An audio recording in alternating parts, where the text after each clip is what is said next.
Obair Dhian, Torthai Maithe san Ardteist. Wa Maithe chun cainte leis an ngaram threoraí. Dúirt sí gur spéisicí cuasa cemicéanna an ollscoil na hÉireann Gaile.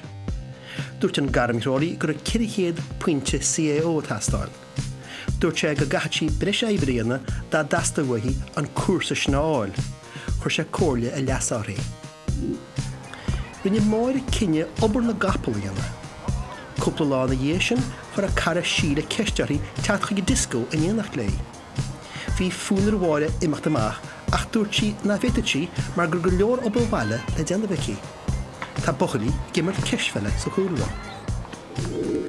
Caiicí sin na dhéisin thug míthal cuiridí teachta go Pictiúr leis. Scanan gan chiad scohabá dar leis agus bhí sé ar siúl a hochta chlog sa Savoy. Bhí Maithe idir gá chóirle. Chin sí leanhaint leis an obair. D'oibrigh sí go Dhian díthela siar amach san Maithe. Tar éis tamil deirí a heathar buair fuaí. Dúirt an bháthar gur scolar a gan chéad scaí agus go mar sí ceart go leor.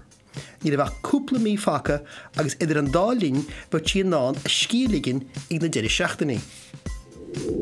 Faoi dhéras faoi dheoig tháinig na Torthai Ardteiste amach. Fuair Maithe 45 pointe. Bhí áthas an damhneara.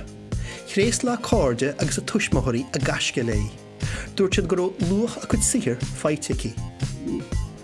Ag dir an tairí thug Maithe air ollscoil na hÉireann Gaile.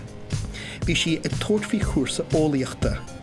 Dir a ré agus tosach ré ba é. Bhí sí ar wing na muice.